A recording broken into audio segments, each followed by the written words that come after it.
Hello friends, welcome back to my channel. ये हमारा part third है method of pricing material issue का, और इस वीडियो में हम इसका लास्ट मेथड करने वाले हैं which is average price method. तो सबसे पहले एवरेज प्राइस मेथड होता क्या है? तो एवरेज प्राइस मेथड एक ऐसा मेथड होता है जो इस अजम्पशन पे बेस्ड होता है। मीन्स इस मेथड में हम एक अजम्पशन करते हैं कि जितना भी मटीरियल हमने परचेज किया है डिफरेंट लॉट्स में, पहले हमने मटीरियल परचेज किया, बाद में किया 3-4 लॉट में, जितने भी लॉट्स में डिफरेंट लॉट्स में हमने जो भी मटीरियल परचेज किया है उसको हम ला के स्टोर में मिक्स कर देंगे। मीन्स अलग अलग लॉट्स में मटेरियल तो परचेज करेंगे, लेकिन स्टोर में लाके उसको मिक्स कर देंगे, और मिक्स होने के बाद ये अज्यूम किया जाएगा कि उसकी जो ओरिजिनल आइडेंटिटी थी कि ये मटेरियल हमने 400 यूनिट्स एट 20 खरीदा है, 500 यूनिट्स एट 15 खरीदा है, 600 यूनिट एट 17 खरीदा है, उसकी ये जो ओरिजिनल आइडेंटिटी होगी, ये जो आइडेंटिटी है ये खो जाएगी। This identity will be lost, ये आइडेंटिटी उसकी खो जाएगी। और इसके बाद जब भी हमें उस मटेरियल को इशू करना होगा तो उसके लिए हम एवरेज प्राइस मेथड यूज़ करेंगे। मींस उनका एवरेज निकालेंगे। तो ये होता है एवरेज प्राइस मेथड। की मेथड में मींस जो हम प्रोडक्ट खरीद रहे हैं वो तो ऑब्वियसली डिफरेंट लॉट्स में ही होगा, लेकिन डिफरेंट लॉट्स को लाके हम एक साथ मिक्स कर देंगे। एक साथ मिक्स करने से होगा क्या, जो उसकी नॉर्मल, जो उसकी नेचुरल या फिर उसकी ओरिजिनल आइडेंटिटी थी, वो ओरिजिनल आइडेंटिटी खो जाएगी, और उसके बाद इशू करते टाइम हम एवरेज मेथड से उसको इशू करेंगे। अब देखिए, जो एवरेज प्राइस मेथड होता है ये दो तरीके से होता है। एक होता है आपका सिंपल एवरेज मेथड, और दूसरा होता है आपका वेटेड एवरेज मेथड। तो सबसे पहले हम इनकी डेफिनेशन देख लेते हैं कि सिंपल एवरेज और वेटेड एवरेज आखिर होता क्या है। तो simple average method is calculated by adding all different prices and dividing by the number of such prices. तो सिंपल एवरेज मेथड जो होता है कैसे कैलकुलेट किया जाता है, जो आपके डिफरेंट प्राइसेस हैं उनको आप ऐड कर देते हैं और उसके बाद उन प्राइसेस के नंबर से उसको डिवाइड कर देते हैं। देखिए, इसको समझने के लिए हमने एक एग्जाम्पल लिया है कि आखिर ये जो हमने लिखा है ये कैसे सॉल्व होता है, ये क्या है। तो यहाँ पे देखिए, 100 units are purchase eight ₹20 per unit. हमने 100 यूनिट्स परचेज करी हैं 20 रुपये के हिसाब से, and 200 units are purchase at ₹10 per unit. 200 units हमने परचेज करी हैं 10 रुपये पर यूनिट के हिसाब से। तो हमें यहाँ पे सिंपल एवरेज प्राइस क्या होगा ये कैलकुलेट करना है कि हमारा अगर इशू हम करते हैं और सिंपल एवरेज मेथड का हम इस्तेमाल करते हैं तो उस सिचुएशन में जो हमारा इशू प्राइस होगा वो क्या होगा। तो सबसे पहले आप देखिए, हमने 100 यूनिट्स परचेज करे हैं। हमने 100 यूनिट्स परचेज करे हैं। 100 यूनिट्स किसके हिसाब से करे हैं? एट 20 के हिसाब से करे हैं। ओके, तो ये आपका हो गया 2000। और उसके बाद हमने 200 यूनिट्स परचेज करे हैं। 200 यूनिट्स भी हमने 10 के हिसाब से करे हैं, तो ये भी आपका हो गया 2000। देखिए, ये टोटल अमाउंट से हमें कोई मतलब नहीं है सिंपल एवरेज मेथड में। सिंपल एवरेज मेथड में हमको इसके पर यूनिट के जो रेट है, रेट पर यूनिट, इससे मतलब है। तो देखिए, यहाँ पे जो रेट पर यूनिट है 20 है, और यहाँ पे जो रेट पर यूनिट है वो 10 है। तो आप सिंपल एवरेज प्राइस कैसे कैलकुलेट करेंगे? 20 और 10 दोनों के पर यूनिट प्राइस को आप ऐड कर दीजिए, और आपने देखिए कितने पर यूनिट लिए हैं, एक इसका और एक इसका, टोटल आपने 2 लिए हैं, तो आप इसको 2 से डिवाइड कर दीजिए। तो जब आप ऐसा करेंगे तो ये आपका आएगा 50। तो इसका मतलब ये जो 15 आपका निकल के आया है, ये 15 आपका क्या है? ये 15 आपका सिंपल एवरेज प्राइस है। विच मीन्स जब भी आप इशू करेंगे तो आप ना ही 10 के हिसाब से करेंगे और ना ही 20 के हिसाब से करेंगे। इन दोनों के अकॉर्डिंग आपको इशू नहीं करना है। आपको जो इशू करना है वो 15 के अकॉर्डिंग करना है। ओके, तो इसके बाद हम देखेंगे कि वेटेड एवरेज मेथड क्या होता है, वेटेड एवरेज मेथड की डेफिनेशन क्या होती है। तो वेटेड एवरेज मेथड क्या होता है? Weighted average method is calculated by dividing total cost of material in stock from which the material are to be issued by the total quantity of material in the stock. It means क्या है, जो आपका total cost of material है, जो material आपको issue करना है, उनके टोटल कॉस्ट को आप डिवाइड कर देंगे टोटल क्वांटिटी से, तो यहाँ से आपका निकल के आएगा वेटेड एवरेज प्राइस। ठीक है, तो वेटेड एवरेज प्राइस का formula, weighted average price is equals to total cost of material in stock. Material आपके पास जितना भी स्टॉक में पड़ा हुआ है जो आपको इशू करना है, उसका टोटल कॉस्ट जितना पड़ेगा, मीन्स टोटल अमाउंट आपका जो पड़ेगा, और total quantity of material in stock. और आपके पास जो भी मटेरियल इन स्टॉक है उसकी टोटल क्वांटिटी होगी, उन दोनों को आपको डिवाइड करना है। इससे आपको वेटेड एवरेज प्राइस मिल जाएगा, और उसी वेटेड एवरेज प्राइस पे आप क्या करेंगे? अपनी इश्यूज को आगे फर्दर करेंगे। तो एक इसका भी हमने एग्जाम्पल लिया हुआ है। एग्जाम्पल हम देखते हैं, 400 units are purchase at ₹10 per unit. आपने 400 यूनिट्स परचेज करी हैं 10 पर यूनिट के हिसाब से। ओके, 400 यूनिट्स हमने परचेज करी हैं 10 पर यूनिट के हिसाब से, and 100 units are purchase at ₹5 per unit, और जो हमने 100 यूनिट्स परचेज करी हैं वो 5 पर यूनिट्स के हिसाब से करी हैं, विच इज़ 500। देखिए तो मटीरियल जो हमने परचेज करा है ये हमारी परचेजेस है। मटीरियल जो हमने परचेज करा है वो हमने 2 डिफरेंट लॉट्स में परचेज करा है। फर्स्ट लॉट आपका ₹10 का है और सेकंड लॉट आपका ₹5 का है। लेकिन सेलिंग जो हम करेंगे, हमने बताया था कि इनकी जो ओरिजिनल आइडेंटिटी है वो तो खो जाएगी। सेलिंग हमको करनी है एवरेज मेथड से, और ये जो एवरेज मेथड है ये वेटेड एवरेज मेथड है। तो वेटेड एवरेज मेथड में हमें क्या करना है, ये जो इसका टोटल कॉस्ट है हमें यहाँ पे इससे काम है। ये जो इसका टोटल कॉस्ट है विच इज़ 4500, देखिए इसको और इसको प्लस कर दिया है हमने, दोनों को प्लस करके आपका आया है, यहाँ पे मैं लिख देती हूँ 4000 + 500, ये आपको ऊपर लिखना है। और इससे हमें काम नहीं है रेट पर यूनिट से, हमें काम है इससे, इनकी यूनिट से। तो देखिए यूनिट्स आपकी कितनी है, 400 + 100, इन दोनों को आपको डिवाइड करना है। तो दिस इज़ 4500 डिवाइडेड बाय 500, तो यहाँ पे जो आपकी कॉस्ट निकलेगी वो निकलेगी ₹9। इसका मतलब आपका जो इशू प्राइस होगा वो ₹9 होगा। ना ही आप 10 रुपये में बेचेंगे, ना ही आप 5 रुपये में बेचेंगे, आप बेचेंगे उसको 9 रुपये में। ये है आपका वेटेड एवरेज प्राइस। तो स्टार्ट करते हैं हमारा प्रैक्टिकल क्वेश्चन, जो कि आपका बेस्ड होगा वेटेड एवरेज प्राइस मेथड पे। देखिए वेटेड एवरेज प्राइस मेथड हमने इसलिए सिलेक्ट किया है क्योंकि सिंपल एवरेज मेथड में से क्वेश्चन आने के चांसेस कम है, इससे क्वेश्चन आने के चांसेस बहुत ज़्यादा हैं। अगर आपको इसका मेथड ऑफ प्राइसिंग इशू का अगर आपको कोई भी क्वेश्चन आता है तो उसमें लीफो फीफो और वेटेड एवरेज के चांसेस बहुत ज़्यादा होते हैं कि ये क्वेश्चन आपसे पूछा जाएगा, इसलिए हमने वेटेड एवरेज मेथड यहाँ पे चूज़ किया है फॉर द प्रैक्टिकल क्वेश्चन। तो स्टार्ट करते हैं हमारे क्वेश्चन से। Show how the items given below relating to purchase and issue of raw material will appear in the store ledger using weighted average method of pricing of material issue। देखिए यहाँ पे आपको क्या बताना है, आपको बताना है कि कैसे आप इसका स्टोर लेजर प्रिपेयर करेंगे weighted average method of pricing का इस्तेमाल करते हुए। सबसे पहले हम क्वेश्चन देख लेते हैं, उसके बाद हम इसका सोल्यूशन भी देखेंगे। तो क्वेश्चन देखिए 2019 जनवरी की ट्रांजेक्शन्स आपको गिवन है। जनवरी 1 में ओपनिंग बैलेंस है आपका 3000 यूनिट्स का, जिसका प्राइस पर यूनिट है आपका 20। जनवरी 5 में आपका परचेजेस करी हैं आपने 2000 यूनिट्स की, जिसका प्राइस है आपका 22। उसके बाद जनवरी 11 में हमने इश्यूज़ करी हैं 1500 की, इसका प्राइस हम निकालेंगे वेटेड एवरेज मेथड से। जनवरी 22 में हमने परचेजेस करी हैं 2000 की, इसका प्राइस है आपका 23। जनवरी 24 में हमारी इश्यूज़ हुई हैं 1500, जिसका प्राइस हम वेटेड एवरेज मेथड से निकालेंगे। अगेन जनवरी 28 में आपका इशू हुआ है 2000 यूनिट्स का, और उसके बाद लास्ट जनवरी 31 में आपका शॉर्टेज निकल के आया है 50 रुपीज़ का। तो अब देखते हैं इसका सोल्यूशन हम कैसे करते हैं। तो देखिए सब कुछ आपका सेम रहेगा, फॉर्मेट वगैरह सब कुछ सेम है। सबसे पहले हम लिखेंगे store ledger account. Store ledger account weighted average method से हमें करना है। अगेन देखिए आपको 4 कॉलम्स डिवाइड करने हैं, आपको डेट का, रिसिप्ट का, इशू का और बैलेंस का, और उसके बाद रिसिप्ट, इशू और बैलेंस के आपके जो कॉलम्स हैं उनको फर्दर सब डिवाइड करना है आपको 3 पार्ट्स में, quantity rate amount and quantity rate amount. Start करते हैं हमारे क्वेश्चन से। तो क्वेश्चन देखिए आपका ये रहा, जनवरी 1, यहाँ पे सबसे पहले हमने डेट डाल ली है 2019 जनवरी। 2019 जनवरी में आप ये देखिए सबसे पहले आपका ओपनिंग बैलेंस रहा है 3000 का, और 20 यूनिट्स इसकी प्राइस है। तो हमने बैलेंस में लिख दिया क्योंकि ओपनिंग बैलेंस है तो रिसिप्ट इशू में नहीं आएगा, ये आपका बैलेंस में आएगा। 3020 के हिसाब से आपका हो जाता है 60000। देखिए ये ओपनिंग बैलेंस हो चुका है हमारा। उसके बाद हमने क्या किया है, उसके बाद हमने परचेजेस करे हैं जनवरी 5 को, तो यहाँ पे आपने डाल दिया है 5 डेट। 2000 यूनिट्स के हमने परचेजेस करे हैं 22 के हिसाब से, तो 2000 रेट आपका 22 है, तो टोटल अमाउंट आपका हो गया है 44,000 का। और उसके बाद जब हम बैलेंस देखेंगे तो ये आपको देखना बहुत इंपॉर्टेंट है कि बैलेंस हमें कैसे निकालना है, क्योंकि इसी के बेसिस पे आप फर्दर इश्यूज अपने करेंगे। तो ध्यान से समझिएगा इस बात को। बैलेंस जो है आपका, ये देखिए 3000 आपका पहले से था और 2000 आपका उसके बाद आया है। हमने आपको बताया था कि आपको सब कुछ मिक्स कर देना है, अलग अलग नहीं लिखना है, आपको सब कुछ मिक्स कर देना है। इसलिए 3000 + 2000 दोनों को प्लस करके हमने यहाँ पे लिख दिया है 5000, क्योंकि मिक्स करना है, अलग अलग नहीं लिखना है।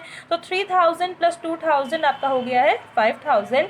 अब ये जो 20.8 है ये हमने कैसे निकाला है, तो जो 20.8 है ये हमने निकाला है इस तरीके से।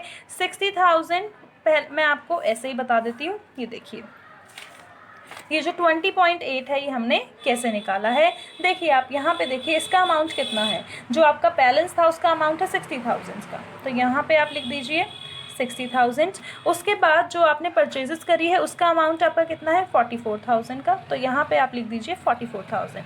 दोनों को आप ऐड करेंगे तो ये आ गया आपका 1,04,000 अमाउंट, तो ये आपका टोटल अमाउंट है। तो ऊपर आप लिखिए 1,04,000 और डिवाइड आपको किससे करना है, आपकी टोटल क्वांटिटी कितनी आई है 5,000 आपकी टोटल क्वांटिटी आई है, तो आप डिवाइड कर दीजिए इसको 5,000 से। जब इन दोनों को डिवाइड करेंगे तो यहाँ पे आपका 20.8 ये जो अमाउंट है ये आपका अमाउंट आएगा, ये है आपका रेट पर यूनिट, आप इस रेट पे इशू करेंगे। तो इस तरीके से आपका 20.8 आया है। तो ध्यान दीजिएगा यहाँ पे, तो 3,000 प्लस 2,000 आपका 5,000 आ चुका है, 60,000 प्लस 44,000 आपका 1,04,000 आ चुका है। 60,000 ये वाला अमाउंट और ये वाला अमाउंट दोनों को ऐड करके यहाँ पे लिख दिया है, मिक्स कर दिया है हमने। 3,000 और 2,000 दोनों को ऐड करके यहाँ पे लिख दिया है, और जो रेट है दोनों को ऐड करा 1,04,000, दोनों को ऐड करा 5,000 और डिवाइड कर दिया तो 20.8 आपका रेट आ गया है। और इसी तरीके से हमको सारे रेट्स कैलकुलेट करने हैं जब भी हम बैलेंसिंग करेंगे। अगली एंट्री हम देखते हैं, जनवरी 11 में हमने इशू करे हैं 1500 यूनिट्स। तो जनवरी 11 की हमने डेट डाल दी है, इशू करा है, रिसिप्ट कॉलम आपका खाली रहेगा। 1500 यूनिट्स इशू करे हैं, तो यहाँ पे आप जो क्वांटिटी है वो तो 1500 लिखेंगे। अब बात आती है अमाउंट की, तो देखिए यहाँ पे तो रेट पर यूनिट लिखने में कोई प्रॉब्लम ही नहीं है, क्योंकि और लीफो फीफो में क्या होता था कि हमारे पास 2-2, 3-3 रेट्स हुआ करते थे। यहाँ पे तो हमारे पास 2-2, 3-3 रेट है ही नहीं, क्योंकि हम उन 2 रेट्स का ऑलरेडी एवरेज निकाल चुके हैं। तो हमें क्या करना है, इसी रेट को उठाना है और उठा के इसी रेट पे हमें सेल कर देना है। तो हमने 1500 यूनिट सेल करी हैं। रेट आप कौन सा लेंगे, ऑब्वियसली रेट आपने ले लिया है 20.8। तो 1500 यूनिट्स 20.8 के हिसाब से आपने सेल कर दी हैं और इनका टोटल अमाउंट आपका बना है 31,200। ये आपका आ चुका है इशू प्राइस। अब देखिए बैलेंस कैसे निकालेंगे, तो 5,000 में से 1500 यूनिट्स तो आप सेल कर चुके हैं, तो 5,000 में से 1500 यूनिट्स को माइनस कर दीजिए। 5,000 में से 1500 जब आप माइनस करेंगे तो आपका आएगा 3,500। जो आपका क्वांटिटी बचेगा वो कितना होगा 3,500। ऑब्वियसली प्राइस कौन सा होगा 20.8। जिस प्राइस पे गया है उसी प्राइस पे तो बचा है, क्योंकि हमारे पास तो सिंगल प्राइस था, हमारे पास 2 या 3 तो प्राइस नहीं थे, प्राइस तो हमारे पास सिंगल था। इसी प्राइस पे आपका अमाउंट बचेगा। 3,500 यूनिट्स आपकी बची हैं 20.8 के हिसाब से, तो इसका टोटल अमाउंट आपका हो जाएगा 72,800। ये आपका टोटल अमाउंट हो जाएगा। होपफुली आपको समझ में आ रहा होगा। आगे देखते हैं, जनवरी 22 में हमने परचेजेस कर ली हैं। जनवरी 22 परचेजेस आपकी हुई हैं 2,000 यूनिट्स की, 2,000 यूनिट्स की, और उनका प्राइस पर यूनिट आपका 23 है। देखिए यहाँ पे हम रिसिप्ट के कॉलम में लिख देंगे 2,000 यूनिट्स हमने परचेज करी हैं, 23 के अकॉर्डिंग हमने करी है, तो 2,000 इंटू 23 आपका अमाउंट बैठ जाएगा 46,000। 46,000 आपका अमाउंट आ चुका है, हमने परचेज करा है। इशू का कॉलम हमारा ब्लैंक रहेगा। और अब यहाँ पे हमें क्या करना है, जैसा हमने ऊपर बताया था सेम हमको वैसा करना है। 3,500 और 2,000 को हमें क्या करना है, प्लस करना है। 3,500 और 2,000 को आप प्लस कर दीजिए, आपका कितना आया 5,500। 5,500 आया है, तो 3,500 और 2,000 को प्लस करके कितना आ गया 5,500 आ गया है। अब यहाँ पे देखिए जो टोटल अमाउंट है इसको भी ऐड कर दीजिए, ये हम कैलकुलेट करेंगे। टोटल अमाउंट ये है आपका 72,800 और यहाँ पे जो है ये 46,000 है, तो 72,800 को आप प्लस कर दीजिए 46,000 से, और दोनों को प्लस करके आपका आ गया है 1,18,800। 72,800 प्लस 46,000 विच इज़ 1,18,800। अब हमको निकालना है इसका रेट। अगेन आपको वही प्रोसेस फॉलो करना है जो आपने यहाँ पे किया था। टोटल कॉस्ट को आप ऊपर लिख दीजिए और टोटल क्वांटिटी को आप नीचे लिख दीजिए, और दोनों को ही आप डिवाइड कर दीजिए, और इससे आपका क्या आ जाएगा, इससे आपका रेट पर यूनिट आ जाएगा। देखिए एक बार इसको फिर देख लीजिए आप कैसे करना है आपको। 3,500 आपका यहाँ पे था, 2,000 आपका यहाँ पे था, दोनों को आपने प्लस किया तो आपका आ गया है 5,500। 72,800 ये हमारा टोटल कॉस्ट है। 72,800 हमारा यहाँ पे था और 46,000 हमारा यहाँ पे था। इन दोनों को जब हमने प्लस किया तो आपका ये आया 1188 ये आपका आ गया यहाँ पर। अब आपको रेट निकालना है तो इसको डिवाइड कर दीजिए 5500 से, इसको टोटल कॉस्ट को टोटल क्वांटिटी से डिवाइड कर दीजिए। डिवाइड करके जो आपका आएगा वो होगा 21.6 जो आपका रेट होगा। इस तरीके से आपका रेट निकलेगा 21.6। तो ये आपका रेट आ चुका है। अब देखिए, अब जो भी आप इशू करेंगे वो आप 21.6 के हिसाब से करेंगे। फर्दर जो भी आपकी इश्यूज़ होंगी वो आपकी इस रेट पर होंगी। तो देखते हैं, आपकी इशू हो चुकी है यहाँ पे जनवरी 24 में।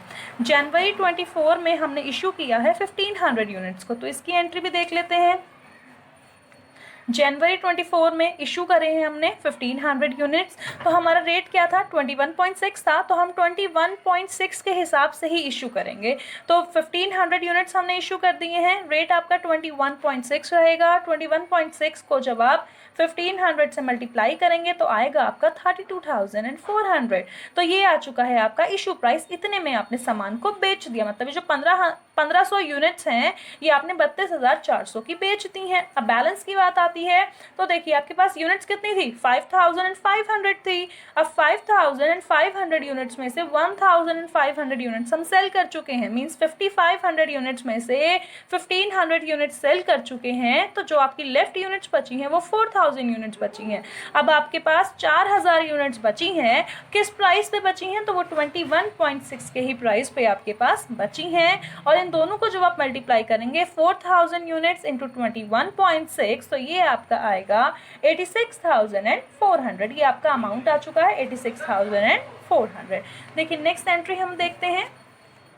नेक्स्ट एंट्री आपकी अगेन इशू की है। इशू आपने किए हैं जनवरी 28 में 2000 यूनिट्स। जनवरी 28 में हमने 2000 यूनिट्स को इशू किया है, तो यहाँ पे हमने डेट डाल दी है जनवरी 28। 2000 यूनिट्स को हमने इशू किया है, तो अगेन आपको पता ही है कि प्राइस आपको क्या लेना है, जो लास्ट आपकी ट्रांजेक्शन का बैलेंसिंग प्राइस था। तो लास्ट ट्रांजेक्शन का बैलेंसिंग प्राइस कितना था 21.6, और वो 21.6 हमने यहाँ पे लिख दिया है।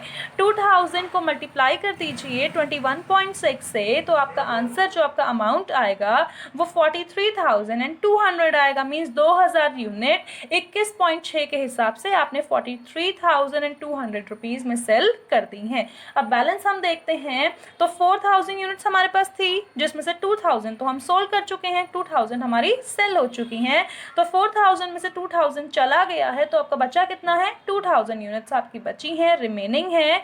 और अगेन इसका प्राइस कितना होगा, तो 21.6 ही इसका प्राइस होगा। तो 2000 यूनिट्स आपकी 21.6 के अकॉर्डिंग बची हैं, जिन दोनों को मल्टीप्लाई करके आपका आएगा 43,200। तो मीन्स 2000 यूनिट्स 21.6 के हिसाब से आपके पास आपके स्टोर में 43,200 का मटेरियल बचा हुआ है।